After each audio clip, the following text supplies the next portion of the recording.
Welcome, Carlos. We're so happy to have you as a part of the NIA community. How about you go ahead and introduce yourself? Hi, my name is Carlos Yescas, and I'm with C&E Property Management. Great. What do you do as a part of that company? Well, property management is just part of our name. I know many people look at property management like, oh, okay, he manages properties. In reality, we do a lot of licensing. We use the property management side because that opens the door with other entrepreneurs to give us the information that we're looking for, and particularly when we're looking for TABC licenses, where TABC likes to know who the owners are. When they see our name, it gives them a sense of, hey, these people know what they're doing. That's great. I know that those licenses can be very complicated and tedious to get through, so it helps to have somebody who knows what they're doing with that. Correct. Yes. Sometimes, each the state has it's regulated by different departments, and each department requires a different thing. What separates us from the rest of the team is we know what they're asking for. We can get that information quickly, and we know how to provide it to them without them having to come back and ask for even more information. Wow, that really is very helpful. How long have you been in this industry? In this industry, I've been doing it part-time for a couple of years now. We just started 2022 working full-time on this in this industry. So that can tell you our clientele has grown to the point where we can do this full-time. Do you have a favorite customer story that you'd like to share with us?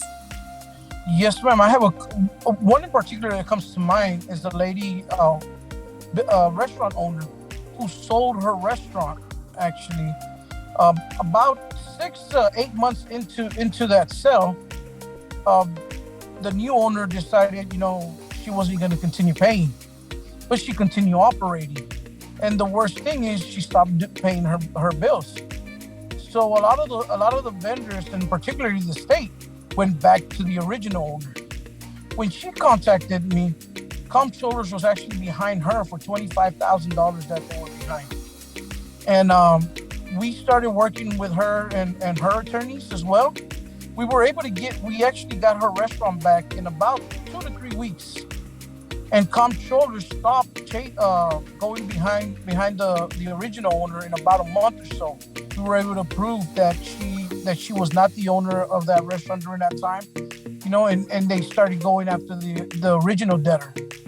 The only thing we were not able to help her with that was the $3,000 bond, TABC surety bond that she had in her name.